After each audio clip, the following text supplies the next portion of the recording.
Amici, ben ritrovati a una nuova puntata di Free Wheels. Bentornato Samu. Ciao Samu, come stai? Tutto bene, Massi, ciao, grazie.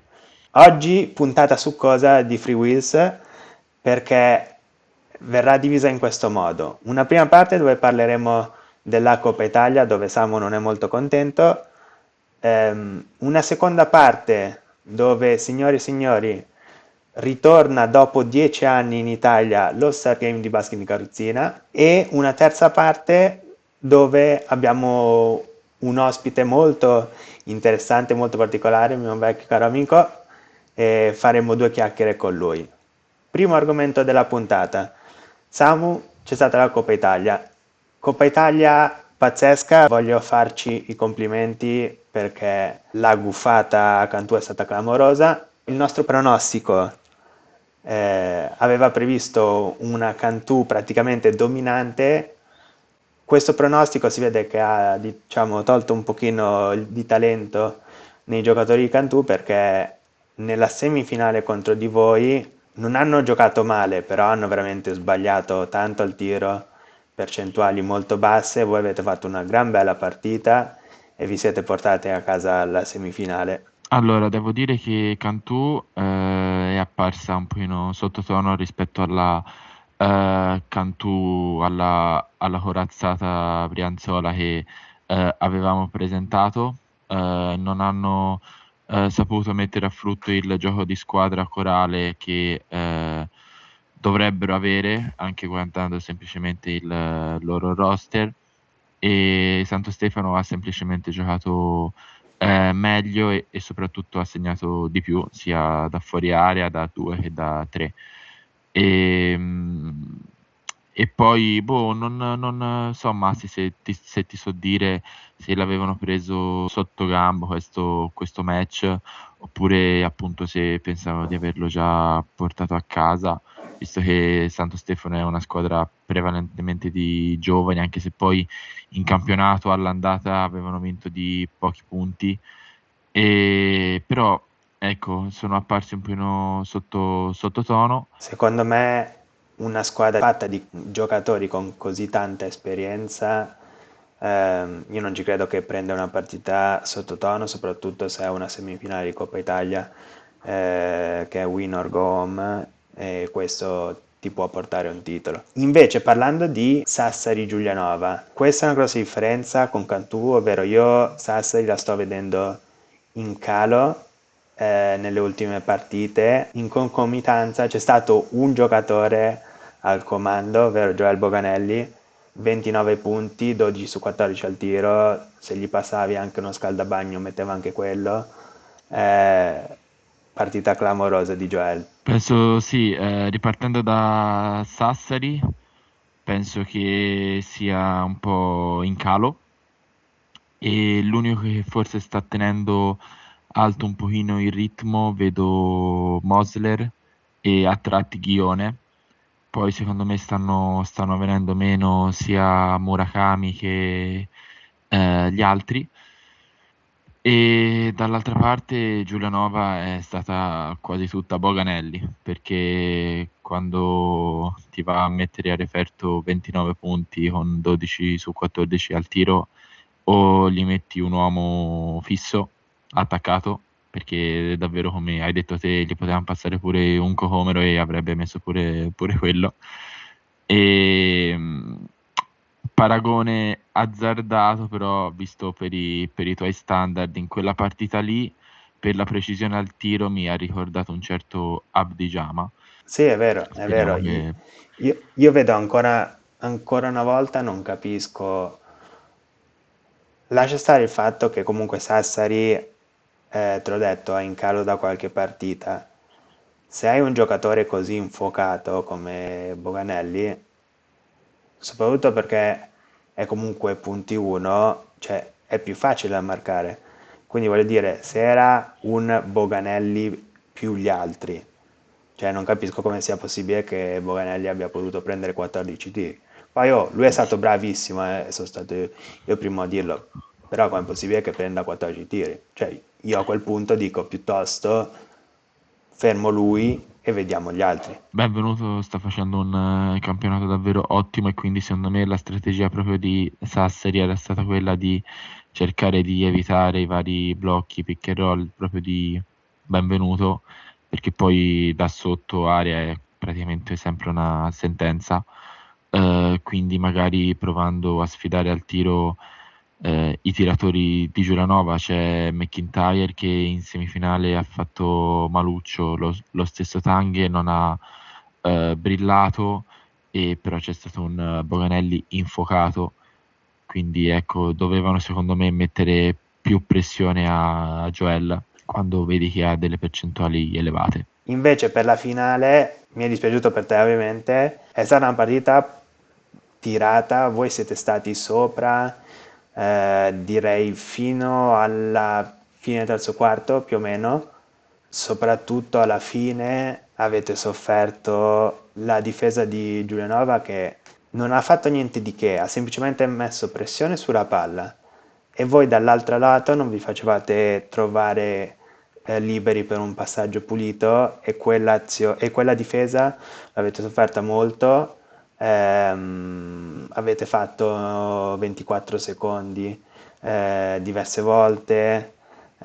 Secondo me sono arrivati più lucidi alla fine Giulianova rispetto a voi. Sì, sì, concordo in pieno. Se in semifinale Santo Stefano è riuscito a mettere in campo praticamente la migliore versione di se stessa, in finale purtroppo non dico che è accaduto l'opposto, però poco ci è mancato. È vero che i neroverdi sono stati sopra per più della metà di gara, e, però ecco, non abbiamo mai giocato in modo corale come eravamo riusciti a fare in semifinale. Quello che è mancato contro Giulianova secondo me è stato proprio il lavoro di squadra. Servivano più blocchi, servivano più mettersi a disposizione, non per il bene di fare buone percentuali singolarmente al tiro, ma proprio per andare a vincere in finale. È mancata esperienza, siamo arrivati probabilmente con poca lucidità mentale, anzi senza probabilmente, sul finire di gara non siamo riusciti ad amministrarla bene, e ti devo dire, per quello che si è visto in campo, Giulianova se l'è meritata a mani basse, cioè sono stati in grado di giocare più di squadra, in modo più ordinato, ci hanno saputo mettere in difficoltà sul pressing a fine partita, quindi chapeau a loro. Fa rabbia perché quando batti in semifinale magari mh, la più titolata, cioè la squadra che forse quasi tutti si aspettavano che avrebbe potuto alzare questo trofeo, e poi in finale non riesci a concretizzare quello che di buono avevi fatto il giorno prima, ecco lì magari un po' ti mangi le mani. Quindi ora però bisogna pensare al campionato. Secondo te questa Coppa Italia può avere degli effetti sulla fine della stagione o comunque pensi che le squadre manterranno il loro ritmo? Ma io penso che a meno di ribaltoni straordinari, i primi tre posti rimarranno invariati. Poi chiaramente se Sassari è in calo esponenziale, allora lì magari può rischiare anche di arrivare terza. Però ecco, se non fa bischerate, proprio detto in toscano, ecco, non vedo grandi variazioni di classifica. Invece poi per il quarto posto, come alla fine del girone di andata, è tutto in gioco, perché è vero sì che Santo Stefano rispetto all'andata ha vinto sia contro Firenze sia contro Giulianova, però è anche vero che Porto Torres ha vinto anche lui contro Firenze, che all'andata ci aveva perso, e poi comunque ora c'è una partita in meno contro Bergamo che l'andrà a recuperare.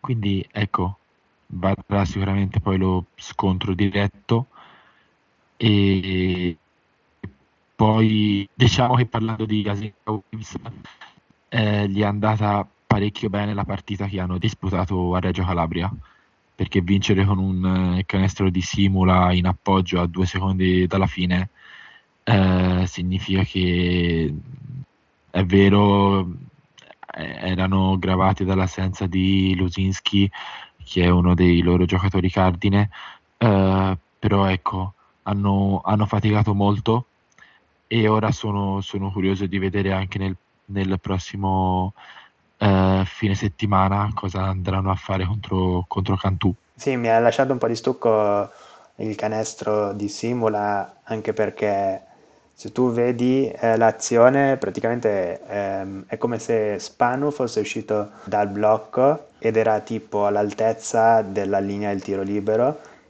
riceve palla, lui sta ancora roteando ed escono a valanga in due, lasciando completamente Simula da solo per un facile appoggio. Quella difesa onestamente, pure specifico che Spanu è un tiratore incredibile, però appena ricevuto palla con lui che sta ancora girando con la carrozzina, non lo so. Allora, devo dire che tra parentesi, non so se la palla che ha lasciato le mani di Spanu era un tiro o un passaggio, perché dall'azione sembrava proprio che Claudio avesse tirato e avesse proprio accentuato il contatto per andarsi a prendere un palo per poi andare in lunetta. Poi non so se in maniera volontaria o fortuita la palla è arrivata a Simula che ha avuto un appoggio facile e quindi ecco, però quando ti mancano 2 secondi alla fine, quando hai un giocatore che sì ha segnato qualche canestro ma non è che abbia avuto percentuali eccelse, in più non aveva, come hai detto te, un controllo eccelso della carrozzina lì, punti uno poi uscirgli in due così a valanga, un po' situazione wild, però ecco.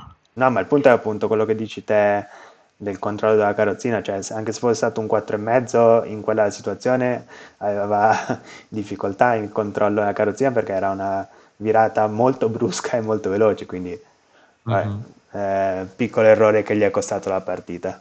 Affrontando il secondo capitolo della puntata, dovete sapere che l'ultimo All-Star Game che si è giocato in Italia è stato nel 2016. Secondo noi All-Star Game che dovrebbe essere reintrodotto, perché comunque è un bello spettacolo, è una bella pubblicità per il basket in carrozzina e soprattutto ti dà la possibilità di vedere i giocatori più forti del campionato nella stessa partita. Lo Star Game che si è giocato in Francia, che lo hanno reintrodotto come avevamo parlato con Alberto Garau, con un sistema di votazione molto interessante dove tu devi andare sul sito internet, votare i giocatori. Ecco, secondo me si potrebbe prendere spunto dalla Francia per provare a riportare lo Star Game in Italia. Allora cosa abbiamo deciso di fare? Abbiamo deciso io e Samu di provare a simulare uno Star Game, scegliendo i migliori giocatori del campionato, scegliendo il posto dove farlo e vedere sulla carta qual è la squadra più forte. Come location abbiamo scelto lo spettacolo in Italia del basket in carrozzina, ovvero il Palameda. Cantù che ogni partita fa il tutto esaurito al palazzetto, se metti in piedi una partita di questo livello, secondo me, con l'entertainment che fa Cantù, secondo me verrebbe fuori uno spettacolo clamoroso. I 24 giocatori che abbiamo selezionato provengono 4 da Cantù, 3 rispettivamente da Sassari, Giulianova, Santo Stefano, Porto Torres, 2 da Reggio Calabria, Bergamo e Firenze, 1 da Treviso e Vicenza. Così facendo abbiamo anche rispettato la classifica attuale della Serie A.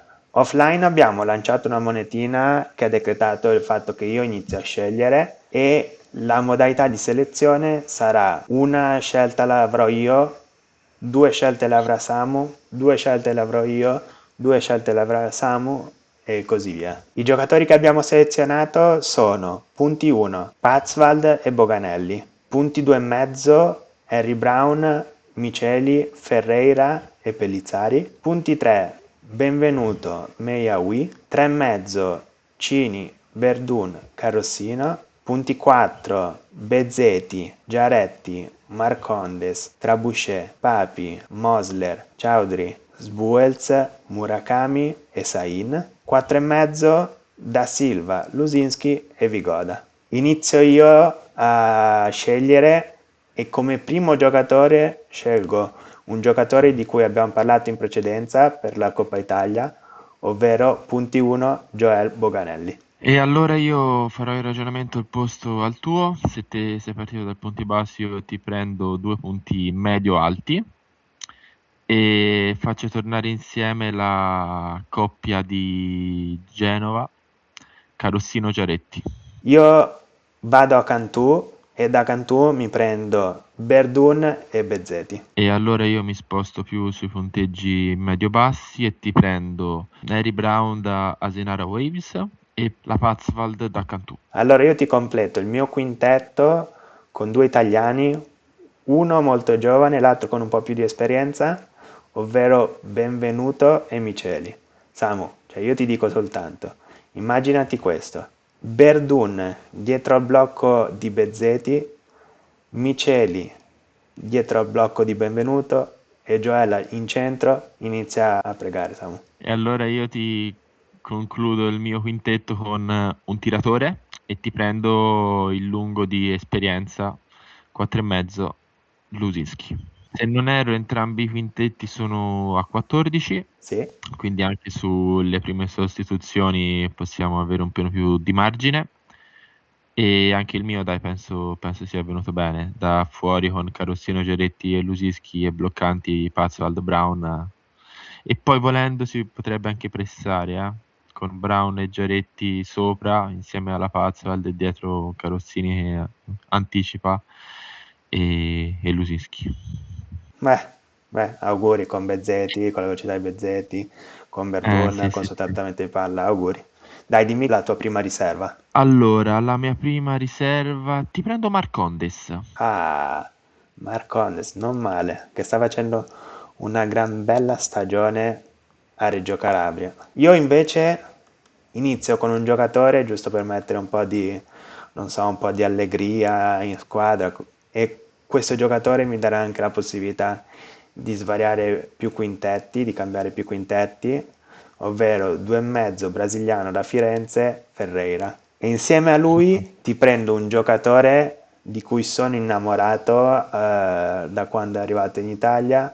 La sua squadra sta facendo un po' peggio nelle ultime giornate, però è un mio uomo e sto parlando di Murakami da Sassari.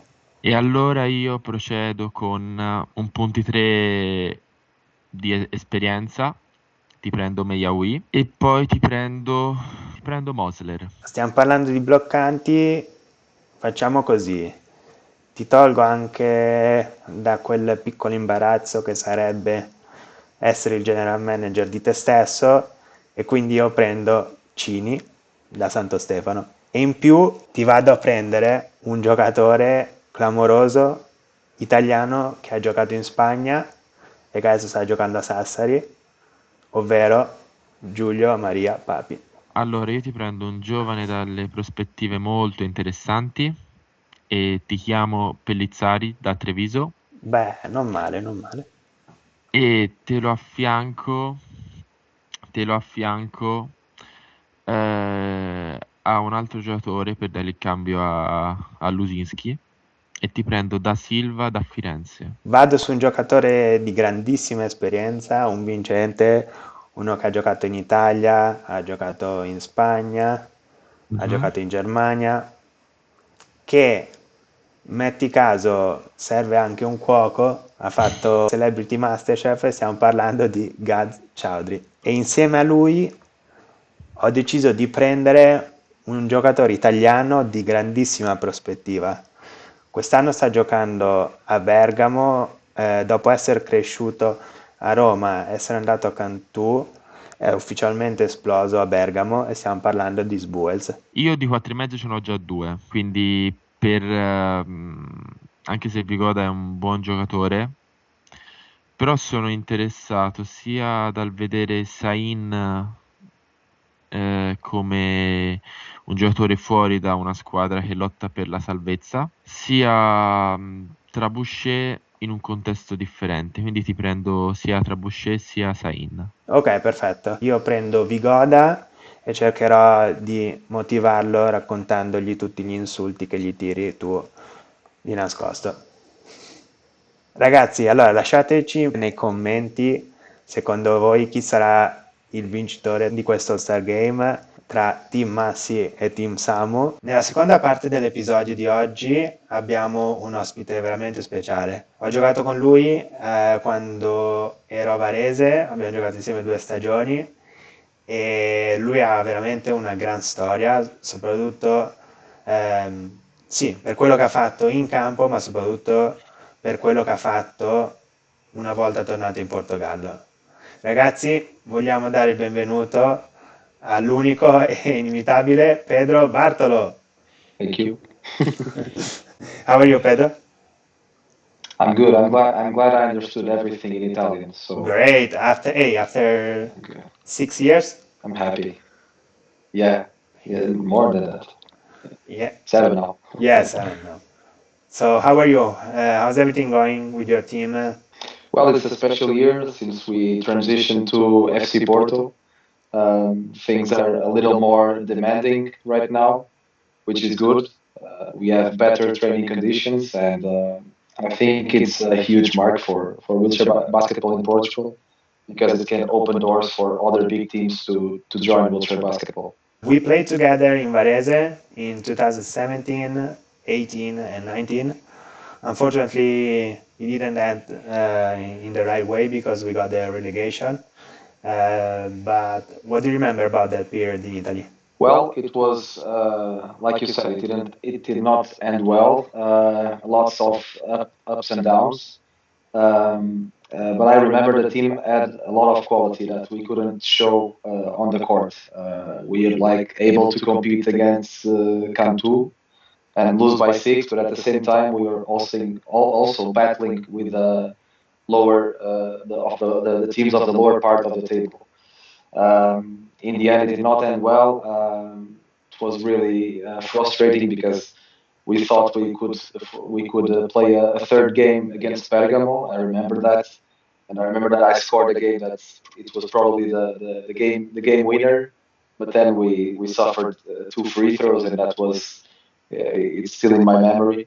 But I've met a lot of great people. I've met you, Yannick, Nico, Gabri. There are so many great people that I met during my 2 years in Italy, and I really enjoyed the atmosphere.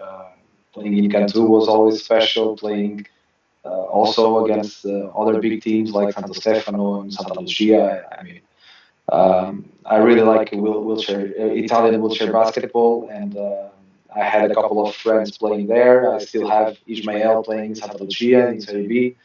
So I try to keep following the league and how things are going. Now I have João Castro, a player that I raised because I met him when he was 11 years old, and now he's playing there. Pedro, you've been one of the best players in the Portuguese national team, or I would say the best, for so many years. When did you first begin playing basketball, and what drew you into the sport? Well, I was always very competitive since a young age. I didn't have any problems of jumping to the floor and playing football with my neighbors or with my classmates, whatever. I didn't mind. I really enjoyed sports. I went to the Stadium of Dragão. Before that, Stadio das Antas, which was the former Porto Arena, and I fell in love quickly with sports. I watched basketball, tennis, handball, football. I watched everything pretty much. And then I'm one of the rare cases that I was the one trying to find out where I could play wheelchair basketball when I was 12 years old. I found a team like in Porto, but at first my mom and dad were like a little afraid because they saw the contact, they saw how the game was. But a couple of years later, I really wanted it, and the minute I tried wheelchair basketball, I fell in love immediately. And 1 year after, I was already thinking about maybe one day go to play abroad. And fortunately, we had a couple of great players, great Portuguese players back then. One of them, Hugo Lourenço, so a center, 4-point player that played 10 years in Mideva. He was like the top rebounder of the league for 10 years.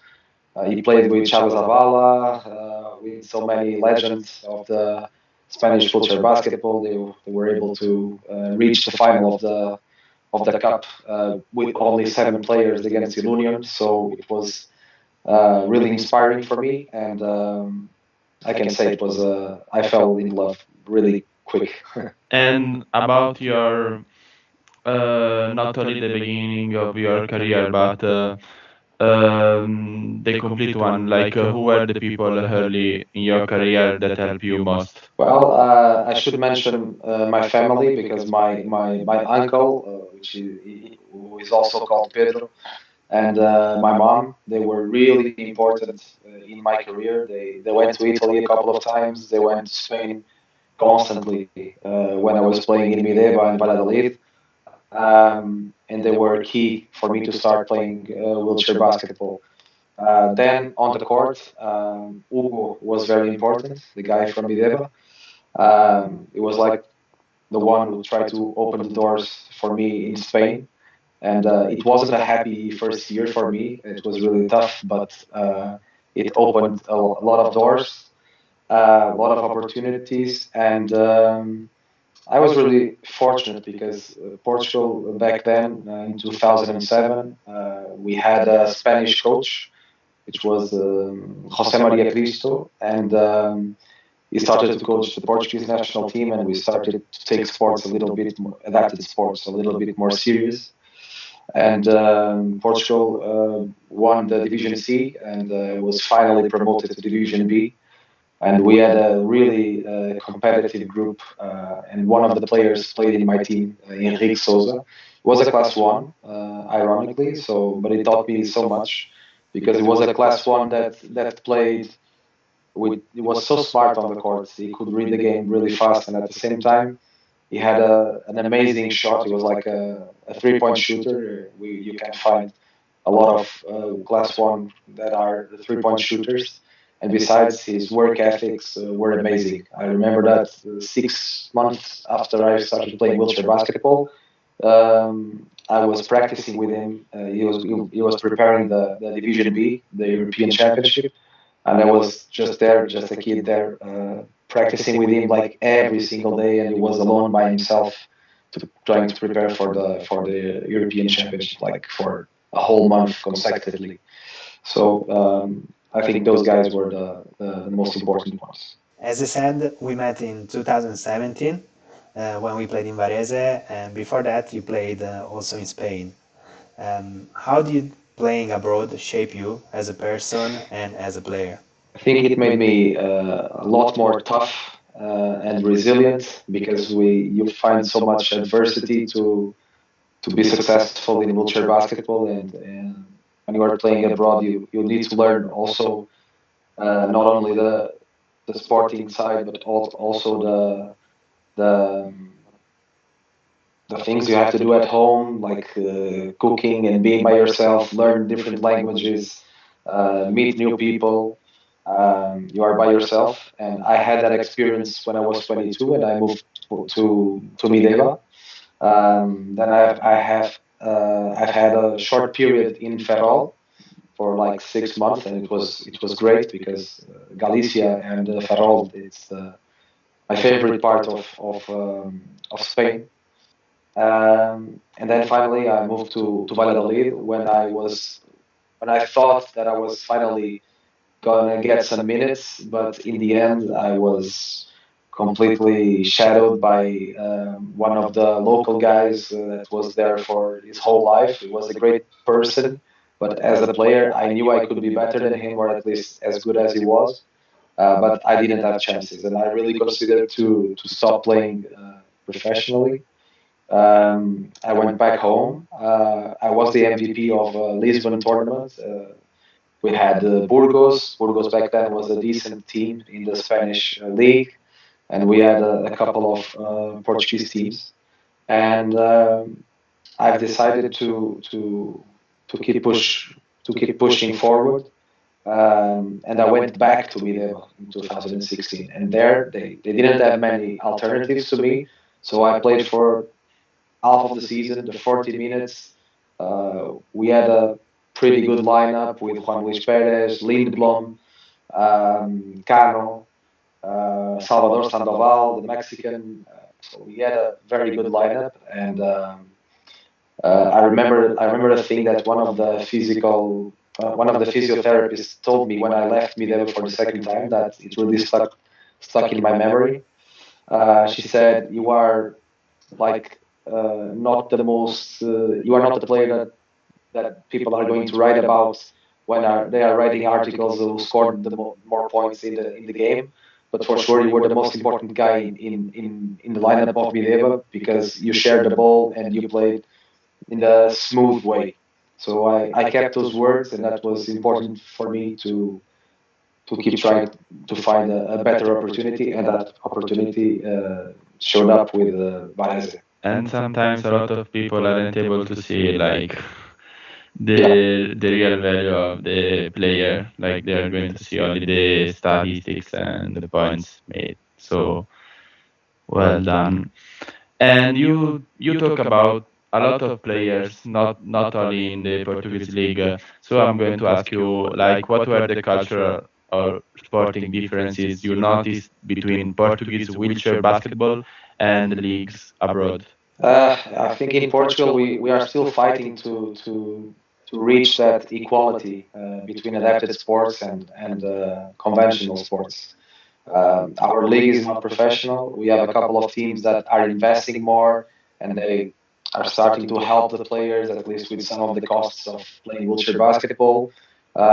Porto is one of them. We have Braga and Alcoitão, which is now the champion, and they are going to play the qualifying tournament in Eurocup in Ireland in April. So it is good that we have a team for the second year in a row, a Portuguese team playing Eurocup. Um, but I think what we are trying now is basically that our best guys are abroad and they bring back that experience with the national team into our league. The difference is huge. We don't have the chance to practice as much as we practice abroad. Um, Being professional is it's like a dream. I think we are like 15, 20 years away from that. Um, but we are getting interesting results for a small country. In the European Para Youth Games, we lost only against Italy. It was a big surprise for everyone that we were able to beat Netherlands. We beat Ireland also, and Spain and France now have different generations, so they are not as competitive as before, and I didn't bring some of the key players. But I think we are building things the right way. We brought Oscar Trigo and Javier Lopez, that are references as coaches, and that is helping us to reduce the gap between us and the rest of Europe. At the beginning of the interview, you mentioned about the um, time that you spent in Varese. So after your experience with Varese, you went back playing in Spain for Ferrol, and then after COVID-19 pandemic hit. And what do you remember about that period? Well, basically, I went back to Ferrol, and we were able to build a really strong team for the Spanish second league, because I was there with Luis Domingos. We also played a short period in Varese, then in Burgos. I was there with Karol from Poland, so really, really good shooter. He played in for Um, Varese yeah, two he years plays for before Varese. you come. That's right. That's right. He's an amazing shooter, great guy as well. He coached us that year. And then we had Pedro Paz, like a huge center in Spain, a guy that scored a lot of points. And we were expecting to reach the final and to get promoted to División do Norte. Unfortunately, COVID happened, and we had to stop everything. But I'm very proud of that year, and I'm very proud of my journey in Ferrol, because I was the first foreign player playing for Ferrol. And the two times I played there, we were able to get to the top places and fight for promotion. We in the first time we achieved that, and the second COVID stopped it. After that, I had to get back to Portugal. Um, a lot of uncertainty, financial issues with most teams in Europe because of COVID. So I've decided to take it more seriously, my project in Gaia. We had already a couple of young kids playing, including João and Miguel. So they were the two first players, and now Miguel is playing very good in Spanish second league. He's helping Ferrol a lot, and I think they will be able to reach the final four and perhaps fight for a spot in Division do Norte. And with Gaia, it was completely unthinkable what we were able to achieve, because we had a team here, Braga, that won 16 trophies in a row. In between Super Cups, Cups, and leagues, they won everything for, I don't know, 5 years. And suddenly we showed up. We've recovered some veterans that stopped playing the game before. João was 16 years. Miguel was 17 or 18, and suddenly we are playing the final of the league, the first year of the project. We lost, but we were playing the final. And then trophies started to come. Won the Super Cup, we won the league.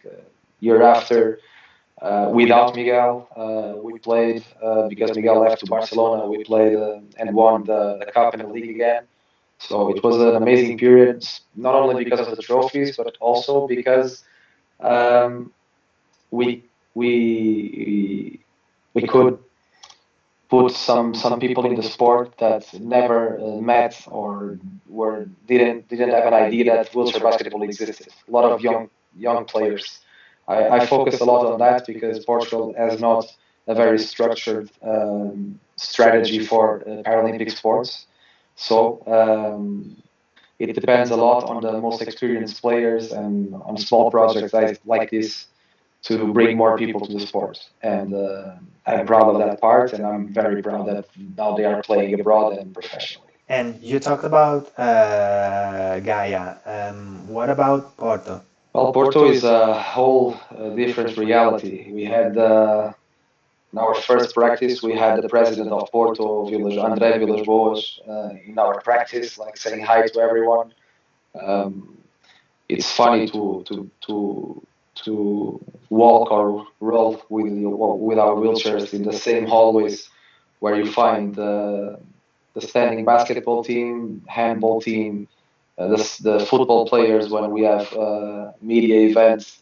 Uh, it's a whole new world, and Porto, even before the transitioned Gaia team to for them in wheelchair basketball, they had a huge bet in Paralympic sports. They had goalball, boccia, athletics, how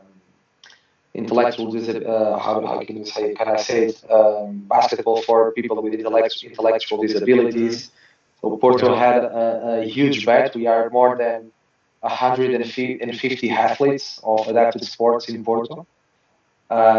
We have the same conditions of any other athlete, sports nutritionist, physiotherapists, psychologists. We have I've like three managers, three coaches with me, helping me. Uh, Reality is completely different. I don't have to worry if we have money enough to compete for this season. I don't have to worry about where we're going to eat, how we are going to travel for the games. None of that is in my hands anymore. And I think they are ambitious, and maybe not next season, or maybe yes, I don't know, but for sure we'll be able to play Euro Cup, and in a different with a different perspective. I think in a more professional way of thinking. What can you tell us about this process? I mean, from Gaia to Porto. What was this process about? I think everything has a natural period, so things sometimes need to come to an end, even if they are great, like it was in Gaia. But for me, it was too challenging to keep pushing almost solo with the project. Um, Being the coach, helping, finding sponsors, finding players, preparing all the logistics for the games. It was just too much to keep going like that. Even with the help of my girlfriend, my mother, all my family basically trying to support me uh, in the sidelines. But and I have a really good friend, two good friends that are now my assistant coaches, Rui Neto and Rui França. They helped a lot. We People had no idea how much work we put into the project, because every week or every 15 days we would have a decent audience. We would have like 150 people watching our games in the stands. We had a small bar. We had uh, live streaming. So everything was good, but it depended too much on me. And when the opportunity showed arise, I didn't hesitate, because I think culture basketball, not only for me and for Gaia, but for the whole country, it's amazing that such a strong name like Porto is associated with wheelchair basketball. I hope Benfica, Sporting, Braga, and all other big teams in Portugal can follow this great example. You talked about like your career, especially in your different clubs, but about the national team, uh, that is a big part also of your career. What does it mean to represent like Portugal in wheelchair basketball? And earlier you were saying like that to get a high level in Portuguese league, we will need probably some other years. So how are wheelchair basketball and basketball perceived in Portugal right now? I think the perception is better. It's a winning strategy that we have. The Standing Basketball Federation managing wheelchair basketball. That is great, because our visibility, the amount of content we have on social media, it's because of that. And also the national team, since 2016, 17, has improved a lot its level. We have a lot more training camps, the opportunity to compete abroad. We went to Notville last year to play against Switzerland and Latvia before our European Championship. And before that, before this association with the Portuguese Basketball Federation, that was just not possible, because it's like FIPIC, but on a smaller scale, and we didn't have money enough to compete and prepare decently for the games. And now things are better, and also thanks to all the national team and all the work that has been done by the national committee, that the president is Augusto Pinto, is genuinely interested on promoting our sport.